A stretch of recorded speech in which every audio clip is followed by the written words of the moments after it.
Hello, hello, my friends. Another dedicated candle review for you. Today, we're going to be talking about Kringle Candle Reserve, Fog, and Embers. Now, I know that this week I have been very heavy on the Kringle reviews, but if you've been watching any of them, then you know that it is because tomorrow, Thursday, September 18th at 12 p.m. Eastern Standard Time, Kringle is launching not one, but two collections at that time. They will be launching their Fall Reserve lineup, which consists of 6 fragrances, and then another 6 fragrances are going to be part of their holiday lineup. All of those candles were sent to me in PR, which is why I've been trying to get some dedicated reviews out for you guys prior to the launch, so that way you guys know if any of these candles would be a good fit for your candle stash. So this fragrance here that I am reviewing, Fog and Embers, like I said, is one of the 6 fragrances that will be offered. This is in one of their standard 2-wick large tumblers that come in the translucent black packaging. These will retail for $34. I have to tell you guys, I actually really love the packaging on this one. The picture is very pretty. I love the autumnal colors mixed with a little bit of that fog in the background. Something that I would love to wake up to in the fall. Not happening where I live here in the old desert of Arizona, but a girl can dream, right? So let's go ahead and talk about the fragrance notes on this candle. I would think, looking at the fragrance notes, this one's a little bit hard for I would think most people to kind of get a picture of what this smells like. So I hope I do this candle justice with this review. Fog and Embers, we have fragrance notes. Top note, amber, cypress. Mid notes, aromatic and fern. Base notes of moss and amber. This specific candle that I am reviewing has a pour date of May 29th, 2025. Okay, what is my nose smelling here? You guys, this one is really interesting. I have to say, on cold sniff, I was intrigued, but this was not a love for me. Personally, when I see something that says fog and embers, when I'm thinking of embers, I'm thinking of something that's going to be smoky, maybe have a little bit of that campfire vibe going on. If that is what you are thinking, and maybe that might be a detractor for you, I'm going to tell you that this is not a smoky scent in the slightest. I had mentioned in my cold sniffs video that what this candle smells like to me is like waking up after maybe you've been camping and it's kind of a foggy morning, and maybe you're standing by the campfire, maybe some of those residual embers that, you had like a rip roaring fire the night before and the embers are kind of still smoking a little bit, but the air is a little bit damp.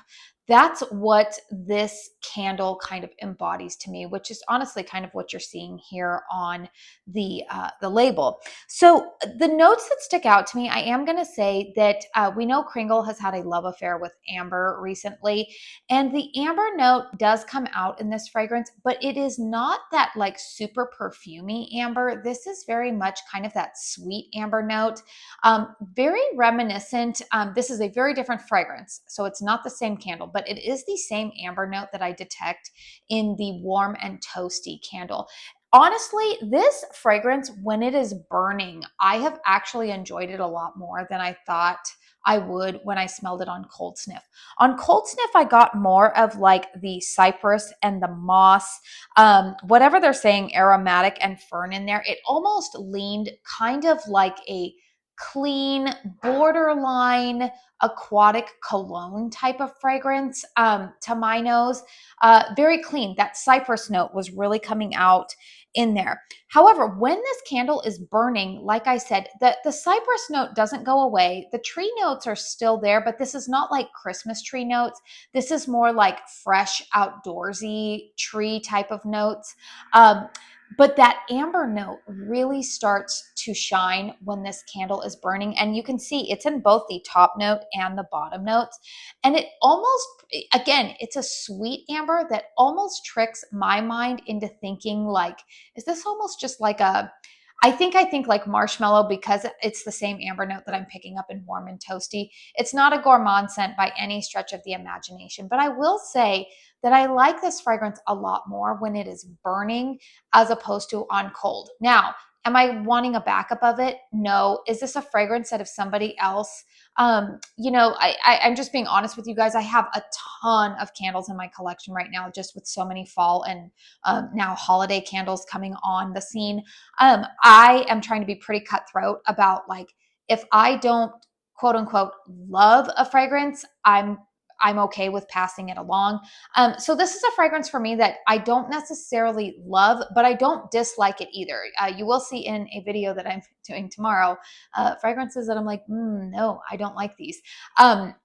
But this one, it doesn't fall into that category. This is a like for me, but it's not a love. I do, like I said, I think it's a nice fragrance, but do I find myself wanting to reach for it and burn it above some of the other fragrances that I currently have in my collection? No. But does it pair nicely with fragrances, say, like warm and toasty? Yes, it does. So where I'm going with this fragrance is that this is one of those candles that I feel like if somebody were to come along into my house and say, like, oh, I really like that one. Can I have it? I would say, sure, go ahead. So this one I'm kind of on the fence about this one in terms of like where it will stand in my collection.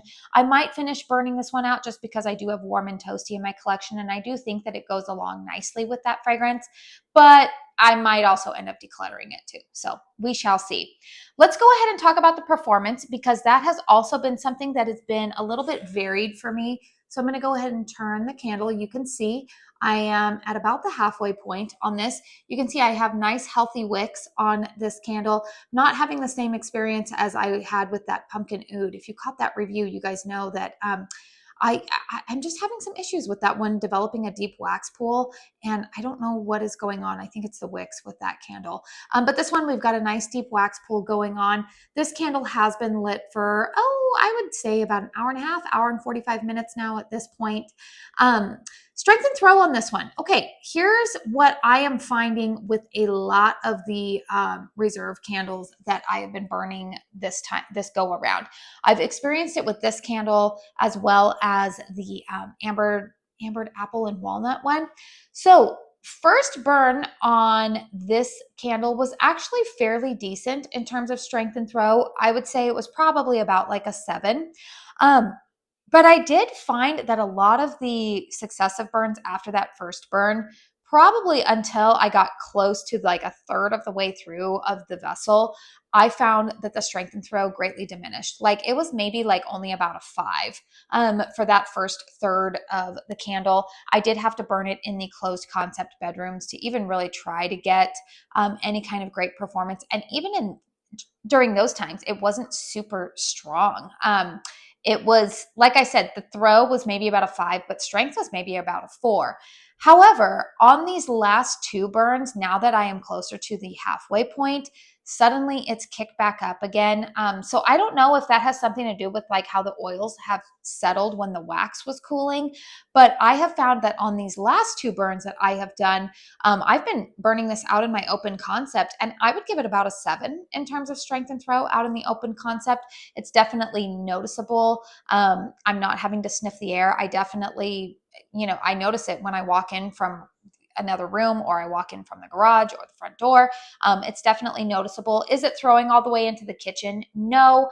But yeah, 7 on strength and throw when it's at this halfway point. So that might be something that you might want to be aware of. And that might be a little bit of a critique for Kringle, especially on these reserve line vessels that don't go on sale a whole lot.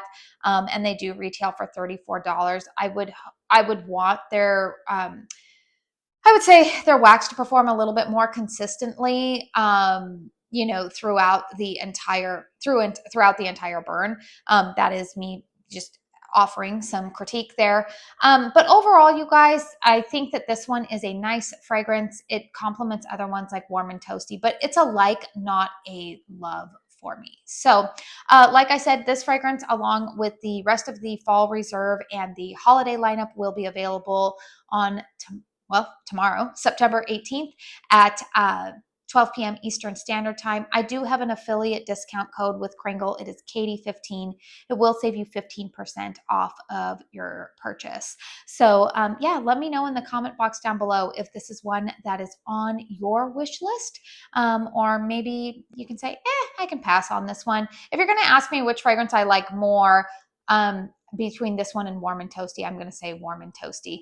But you know, again, this one's a like for me, but not one that I feel the need to get a backup of. So stay tuned, you guys. Tomorrow I will have a video kind of going over, it's a little bit different video than anything I've ever done on my channel before, kind of just going over some fragrances that I've tried recently that are not up my alley. And then hopefully later this week, I can get a Homeworks candle haul up for you guys, as well as hoping to film my September candle chat and get that up for you guys. So we will see what the time allows this week for me to film, but those are some things to be looking forward to. All right, you guys, I do want to say thank you so very, very much for spending your time here with me today. And until my next one, I hope you all go out and have a very blessed day. Bye.